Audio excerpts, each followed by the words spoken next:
হে viewers, আসসালামু আলাইকুম। আশা করি আপনারা অনেক ভালো আছেন।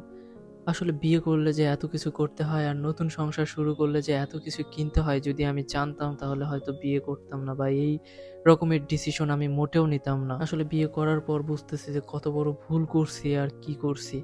তো যারাই বিয়ে করবেন অনেক চিন্তা ভাবনা করে করবেন। আর সংসার শুরু করতে যে কত জিনিসের প্রয়োজন হয় সেটা বলার বাহিরে। যাই হোক, আমি আপনাদের সাথে মজা করলাম। বিয়ে আসলে ফরজ। বিয়ের বয়স হয়ে গেলে বিয়ে করবেন। বিয়ে করলে মনের শান্তি হয়, সংসারের সুখ আসে, অনেক কিছুই বৃদ্ধি পায়।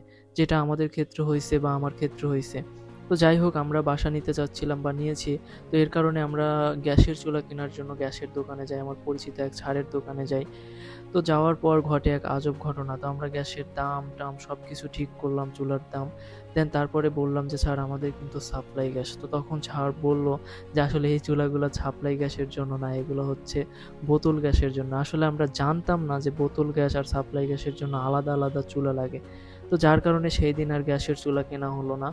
তো পাশ থেকে জেরি অনেক কিছু পছন্দ করতেছিল যে এটা কিনবে, ওটা কিনবে। আসলে আমি বলতেছিলাম, "তুমি এটা কেনো, ওটা কেনো শুধু মুখেই, কিন্তু বাস্তবে এগুলা কেনা হবে না। শুধু দেইখা যাও। ইন ফিউচার যদি পারি তোমাকে কিইনা দিব।" আরেকটা কথা হচ্ছে কি, মেয়েদেরকে কোনো দোকানে যদি নিয়ে যান তাহলে তারা একটা জিনিস কেনার উদ্দেশ্যে যায়া অনেকগুলো জিনিস কেনার বাহানা করবে। আর যদি আপনি কিনা দিতে না পারেন তাহলে আপনার সাথে কাউ, কাউ, খাউ, খাউ শুরু কইরা দিবে। তবে জেরি এমনটা না। তবে ও শুধু পছন্দ করে আর বলে, "ইন ফিউচারে কিনবো, ভবিষ্যতে কিনবো, যখন টাকা হবে তখন কিনবো।"